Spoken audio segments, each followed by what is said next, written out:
Hey Pod Squad, Happy New Year. So excited to bring you the final episode of the year, which you probably notice is coming out a little late.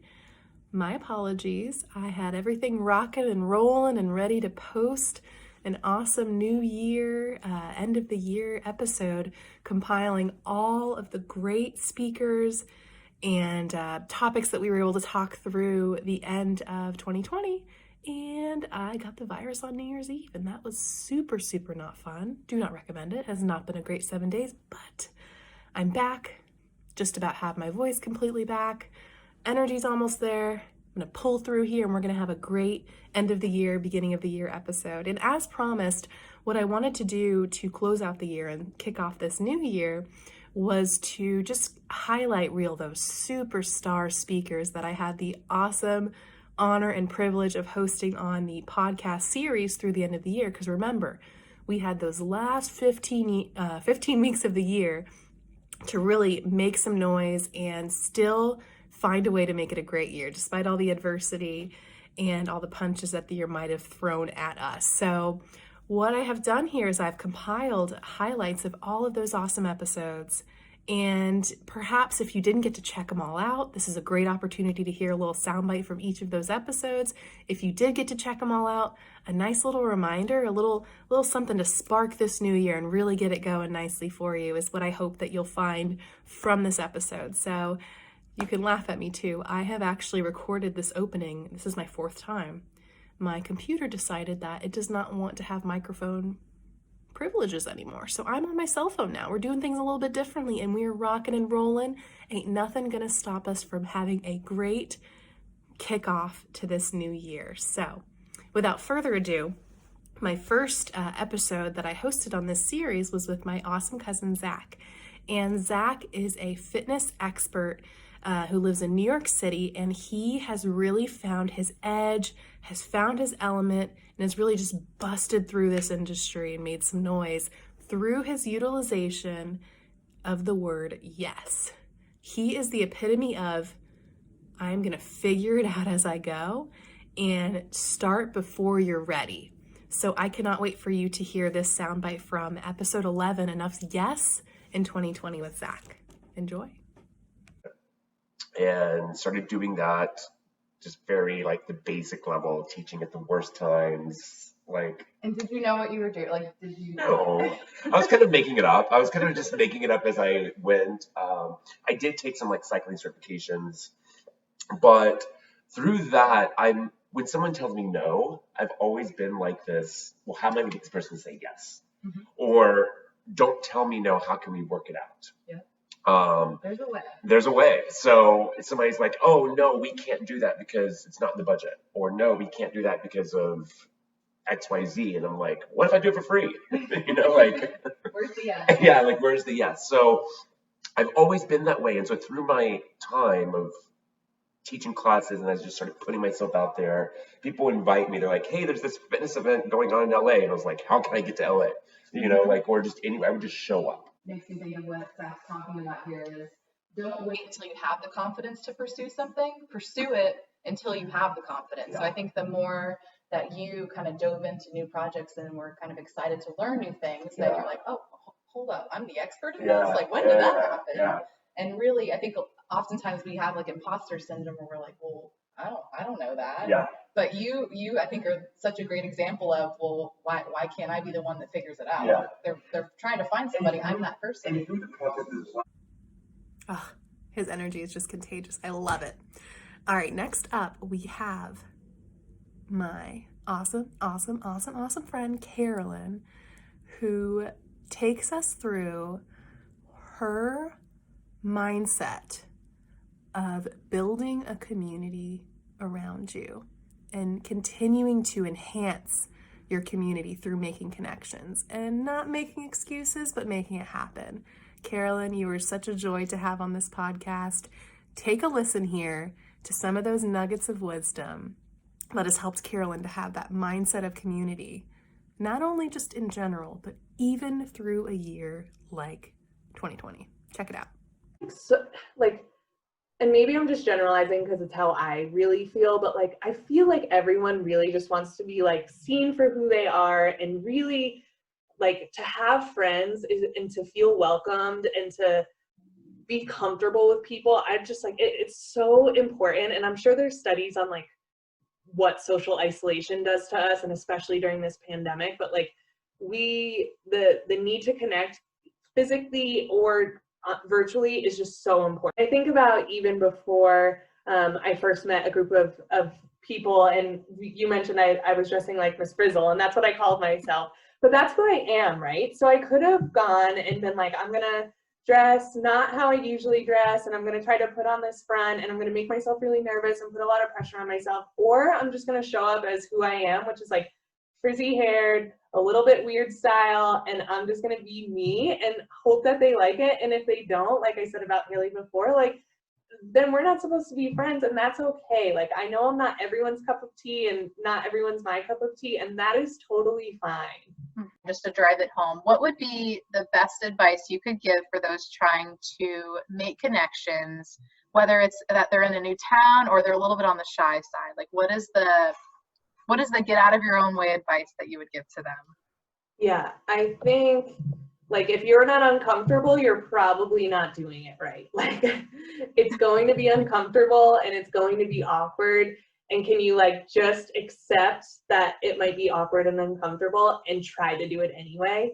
And I think like we have to give ourselves some slack, especially now during the pandemic. Like it's okay.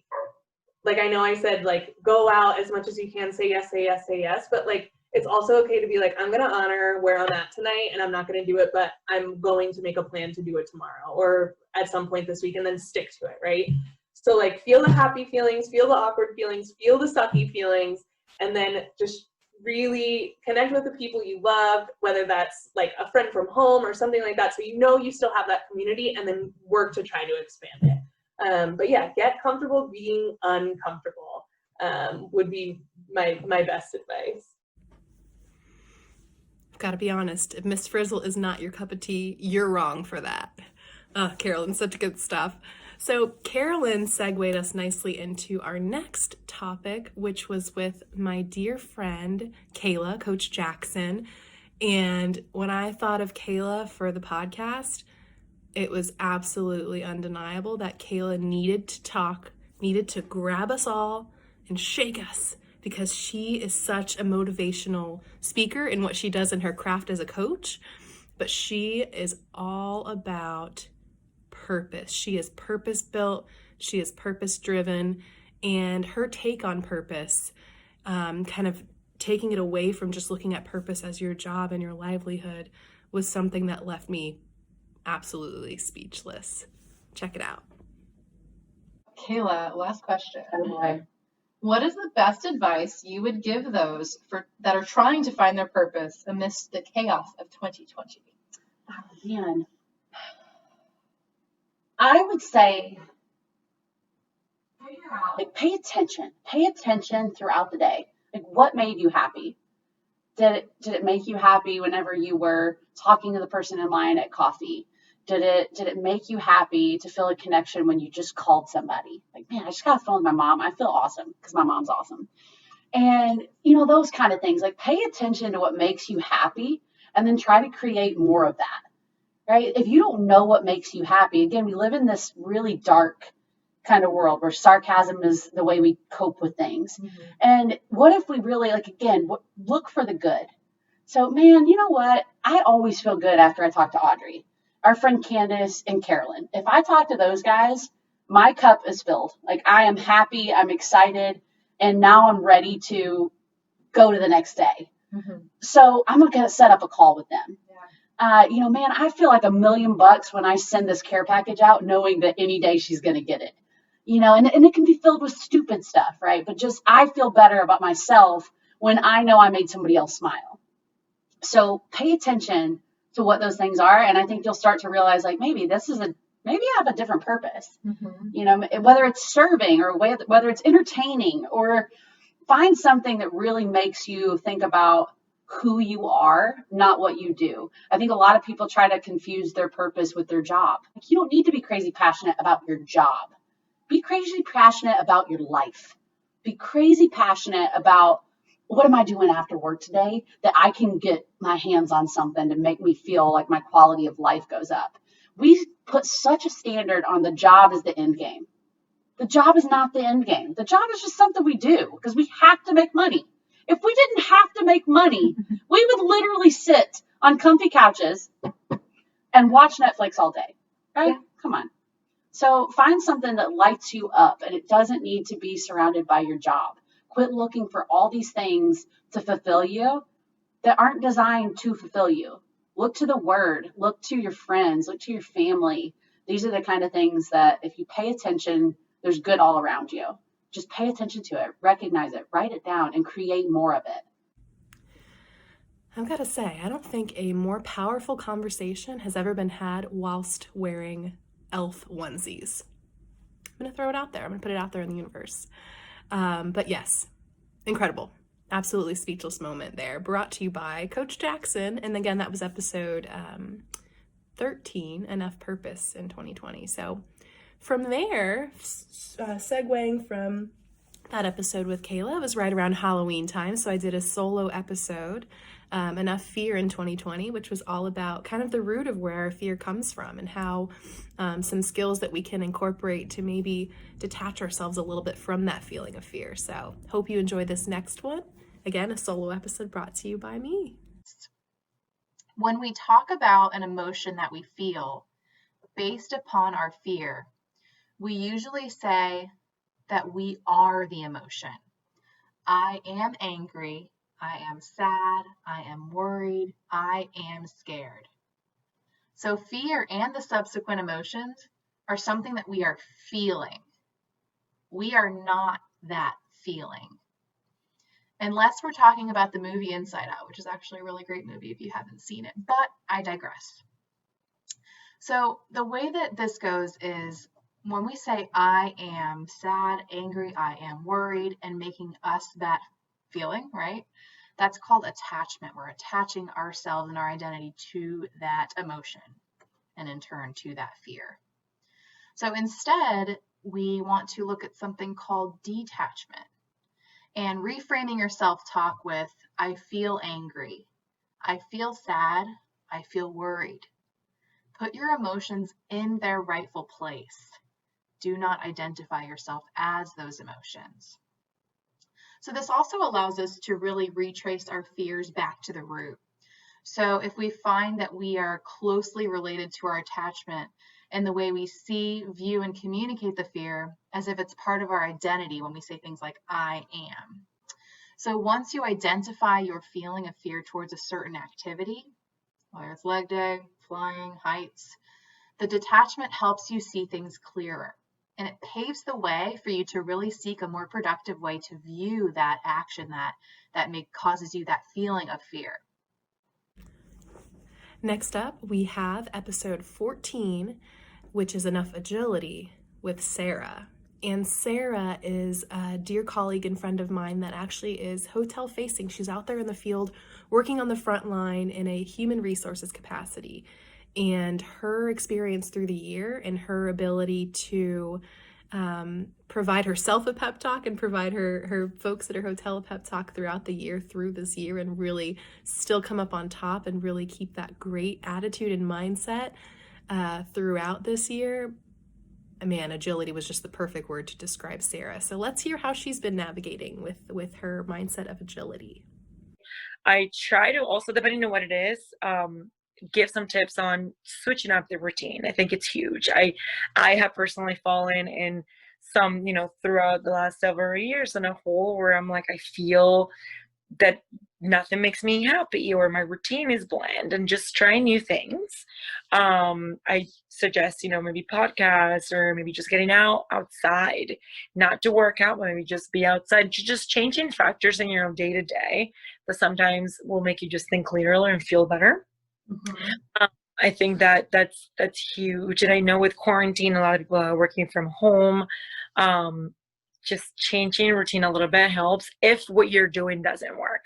Yeah. I'm also a huge believer, and it may have to do with the fact that, I grew up in Colombia, and the transition here was difficult, and I don't really believe on, playing victim. I think that we all have the ability to control our own factors. And I think that if something doesn't work and if something doesn't make you happy, we have the ability to change that. And it might not necessarily be the financial piece. Of course, if you lost your job, it's a different story. But I think when we talked about earlier, the way you look at things and the way that you can say, okay, well, you know what, I lost my job today, possibly something bigger and better is going to come out of it. I've had some stories where they loved serving, but because of this, decided to pursue a college degree and now have a job in the industry that they wanted to go for, So I think it's okay for us to take a minute and be sad about it. I think when we're having a hard time, sit in the garage and cry and close the door if you want to, and have that, because I think we need that sometimes too. I think pretending to be like we're okay is also not the best. Or having that one friend that you trust or a significant other that you want to broke down to, but then pick yourself back up, right? Yeah. And take control of your life, because no one's going to do it for you. I mean, man, Sarah, you got me all fired up with that pep talk. And speaking of firecracker friends of mine, my next guest, episode 16, was Enough Life in 2020 with Deanna. Oh my goodness. Deanna brought the house down, talking all about her hunger and thirst and passion for just absolutely living her life to the fullest, living unapologetically, and paving your own way. Let's check out what 2020 has looked like for Deanna in her episode all about life. I'm really happy to my aha moments have been, just being myself and just talking, just people kind of saying, I've been needing to hear something like this from somebody, because I've heard it from others, and now I'm kind of like passing that message on. And if here's something, during this experience, I met somebody at another Airbnb, and he was at a part of his life that he's just like, I decided to just leave where I am for a month. This is why I'm here. And I just needed to clear my mind. And I needed to meet someone like you and hear your story to know that it's a possibility to not live the conventional life and not live in the reality, but live to live and be alive.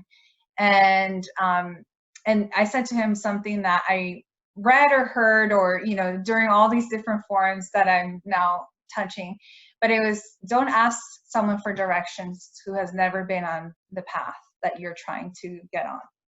And that, his what he was telling me, it seemed very much like that. Like, many people in his very close circle did not understand what the heck he was trying to do.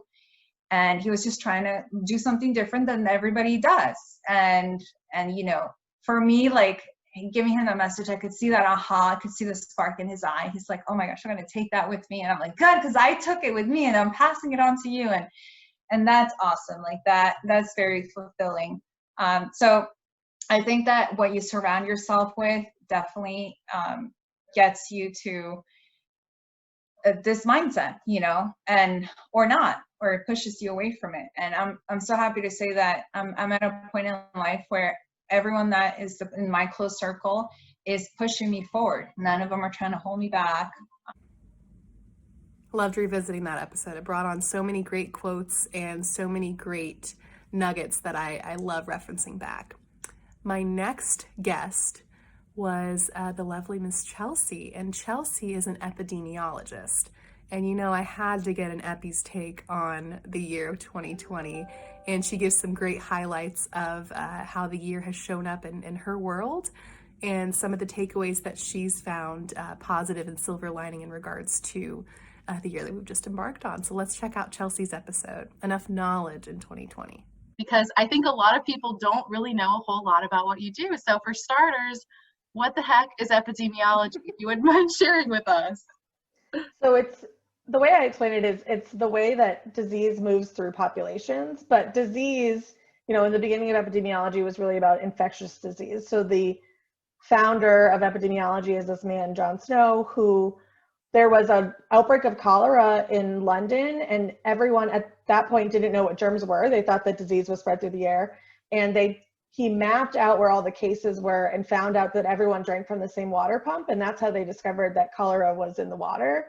And so once they shut off the pump, the disease went away. And so that's like the beginning of it. And that's where it all started around epidemics, sort of like in the same viral world that we're living in now. But what I really do is more around social determinants of health, and birth outcomes and pregnancy is really my bread and butter. But everything that's sort of related to that around how where you live, work, play, and pray impacts your health, as well as how the sort of individual behavior choices that people make, whether, you know, consciously or unconsciously, because of the system in which they live, how that impacts their health outcomes down the road. But then what does that look like at a population level? So not just thinking about clinical care one-on-one, but from a larger population within the state is where I'm sort of focused on.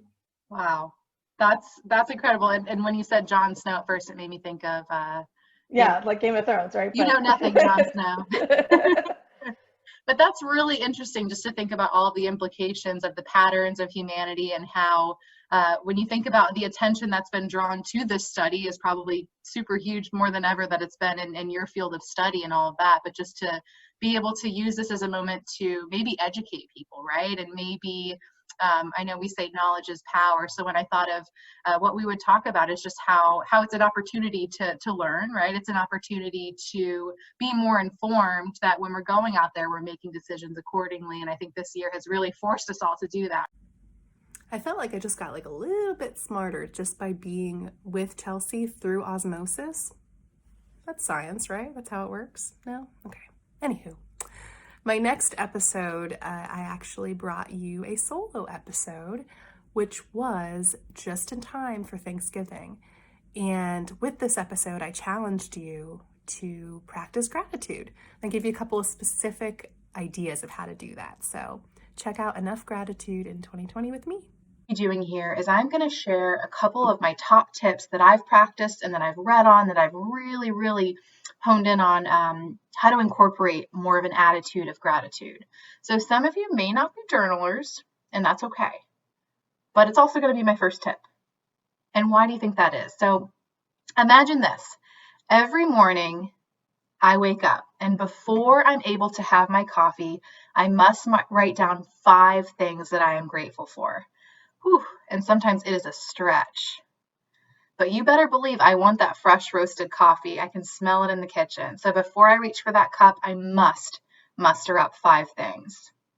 Now, what I've noticed since incorporating this practice is that I seek the good in the day. So I have something to write about in the morning, so I can have my coffee. And that's how it started, at least. So seriously, think about this. What bad can come from seeking the good in a day? I can't think of a single bad thing that can come from that. Not only do I just get my coffee, but I get to start my day off thinking about all of the good that is surrounding me. So with my first tip and my first challenge, can you, for this next week, whenever you're listening to this podcast, look at the next 7 days out. Can you keep a gratitude journal? Doesn't have to be fancy. It can be on some sticky note paper. Can you keep a gratitude journal and write 5 things every single day that you're grateful for? And maybe you're not sure where to start. So I would recommend asking yourself questions like this. What was your favorite moment yesterday? What was your favorite thing that happened yesterday? What did someone do yesterday that made you happy? What made you smile? What is something that you accomplished yesterday? And lastly, what always cheers you up when you're down? If you can start your day asking yourself these questions, you will have that armor. You will be equipped to take on the day that's ahead. All right, so that's your first tip, your first challenge. So here's another one. And I'll be honest, this one's going to be a little bit tougher, but I'm going to do it with you. This is something that I'm going to challenge myself to incorporate.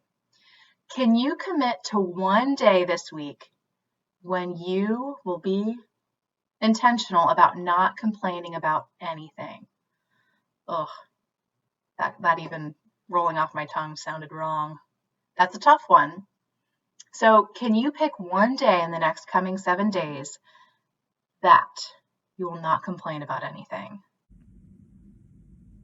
little bit of gratitude never hurt nobody. Next up, we had the pleasure of meeting with Keely. And Keely, she's the most joyous, wonderful ray of sunshine that you'll ever meet. So I do hope that you got the chance to listen to her episode, which was Enough Joy in 2020. And Keely talks about her experience as a child life specialist and how her mindset of bringing the joy and being the one that is able and is prepared and takes pride in spreading joy, not just through the holiday season, but every single day, is something that is truly special about this guest. So let's check out Enough Joy with Keely. I think so. At the end of the year, I like to kind of just reflect and see, what all success challenges I've had. And I've seen a lot of posts that it's like 2020, worst year ever, or even the Christmas ornament with 2020 being thrown in the fire. And I was kind of reflecting on my own feelings with that because, in 2019, I thought 2020 would be best year ever. I get married and I have this awesome husband. We're going to go on a wonderful honeymoon. But a lot of, my ideas didn't happen. And even though they didn't happen how I envisioned, they happened how they were supposed to. And so I think that as I continue reflecting on the year, I need to be more mindful of that there was still a lot of joy in the year, and just take time to make sure that I appreciate the things that did go well instead of focusing on all the negative. And we kind of just segued to that nicely as well. So do you have any final advice for anybody that is struggling to find joy this holiday season? They're ready for it to be next year already. They're like, let's just skip this month. And we can't, because it's the best month. It's the most wonderful time of the year. How do we find that joy? Listen to Christmas music, lots of it. But besides that, I think just what I said earlier is reflecting on the good. Maybe it was something small like, slowing down and watching that Netflix series you've been putting off, or spending more time on Zoom with your grandparents. Whatever it was, there was a little piece of joy. David and I joked because our honeymoon, we've had to postpone it 4 times now. And every single time we just joke and say, oh, next time it'll work out. But something that we've done each time is we try to do something fun during that time, even if it's just go to Target. But spending that quality time together has, made all the difference. So I think just trying to find the joy, realizing that you've probably slowed down a lot this year, you've taken time for yourself or time with other people, whether it's in person or virtual, there's at least a little ounce of good. I know I'm biased because she's my cousin, but Keely, you're wonderful. What a joy to have you on that podcast episode. So this next episode was brought to you by me. And it was to segue into the very last episode, bringing into the topic of words. And it's all about the words that we choose to use to describe things that we see around us. Like, when we make judgments about people, or we see people behaving in a way that maybe is different in a way that we would behave, we tend to go to a place of judgment. So check out this episode for a new perspective on how we craft the words inside our head. We find ourselves making a judgment about that person. And before we even open our mouth and decide to say something to that person, whether it's in a moment of calling somebody out that we want to let them know they need to practice something while being in our business, right? If we're business owners, or if we're out at work and having to enforce some of these new processes, think about the first thing that you perceive when you see or hear something that negates what you need to do as an employee or the way that you see the world. The first thing that we find ourselves doing is making a judgment. And I'm not saying we're bad people for that. There's actually a study that in I think it's 7 seconds, 7-11 rule. In 7 seconds, we can make 11 judgments about something that we see or hear. The 7-11 rule. So it's in our nature. We see something and our brain wants to go to that judgment place. And when we go to that judgment place, it tends to steer us in a path that doesn't serve us very well. And what I mean by that is when we see or hear something that we maybe don't agree with, can we take a step back and think about the story we're telling ourselves that's leading to the judgment that we've made about what we see or hear? can we instead challenge ourselves to approach the situation with curiosity rather than judgment? Let's think about that. Last but not least, we had Lydia on the podcast. And Lydia is my communications guru, an esteemed colleague, a friend, and another COVID bride. And we talk through what the year has looked like through a communications lens and a little bit of her personal expertise and knowledge that she's gained through the year as well, as she's navigated with such grace through the year 2020. So check it out. One that comes to mind is change is constant. I think that's always something, and which can seem kind of scary and alarming, but the other side of it is that nothing is constant in a way. Like everything changes. So it's like, I don't know exactly, I was trying to find the quote before it, but it's like something to the effect of like, if you don't like your situation, just wait, or something, like, because literally nothing will ever, it's almost like a negative, so like nothing stays the same, but like, just knowing that everything is always going to change. So like if your situation right now is difficult and there's a lot going on, you kind of need that faith that like, it's not going to always be this way. It's going to be different, and I look back and like, I couldn't get a job out of college, or I couldn't, like it took forever. And then I look back like, but it got there eventually, like it always gets there eventually. It's just like, it's just waiting. And which is the biggest thing now, is just being patient. Like everything is just, be patient too. Like the vaccine's coming, but like we just have to be patient, like to get, we will get there. Everything will get there. It's just not yet. Piece by piece, we're gonna get there. Yeah. Patience is really hard. I think all of our patience has been tested this year. It has definitely ran thin, I'm sure. And I just the way that you said that too, that the only I think it's like the only constant is change, right? So I think this year has been one that has really thrown a monkey wrench at a lot of things that we didn't think were going to change, or a lot of things that we were rather comfortable with that we didn't want to change. So I think that your perspective that you just lended of, be patient, take care of yourself, and seek those opportunities to see where, you can see yourself through, and maybe even in a stronger, more equipped way, right? So I think that was a good nugget to leave the squad with. So that was Hindsight is 2020. Little wordplay. We'll have a little fun with that, coming up with that name. But man, I really hope you enjoyed those highlights as much as I enjoyed reliving them and editing and putting them back out to you.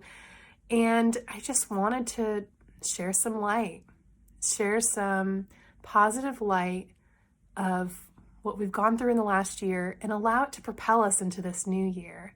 And one of my favorite quotes that I learned through this journey was, nothing about being positive is to make light of a situation, but it's to find the light in any situation. And I think that if you can hold on to some of these nuggets, if you can hone in on a new way to look at something, I think that you'll find that your mindset is the ticket and is the key to creating your best life and navigating through adversity with grace and with hope for a new year, for a new chapter, for a new day, to just make it a great one. So Pod Squad, thank you for tuning in today. And honestly, thank you for giving me a reason to put makeup on and brush my hair through the year that was 2020. I really have enjoyed my responsibility to show up for you all. And I look forward to this new chapter that we're all going to embark on together. That is the new year of 2021. I know we're going to make it a great one. I know we already have momentum rolling in, coming in hot, ready to make it a fantastic new year. Every single day is a new opportunity to make it a great one. So I've got some great content lined up for you through this first quarter of the new year. And there's some speakers that I was trying to get on the calendar for that 15-week series.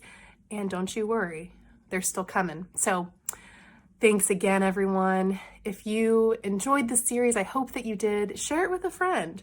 Tell them to check it out. And again, it gives you a little sneak preview of all of the series through the last 15 weeks. And if you are listening through the audio version, know that there's a YouTube version that you can check out and vice versa. So all the ways that you can listen or watch the show, I will include in the show notes for today.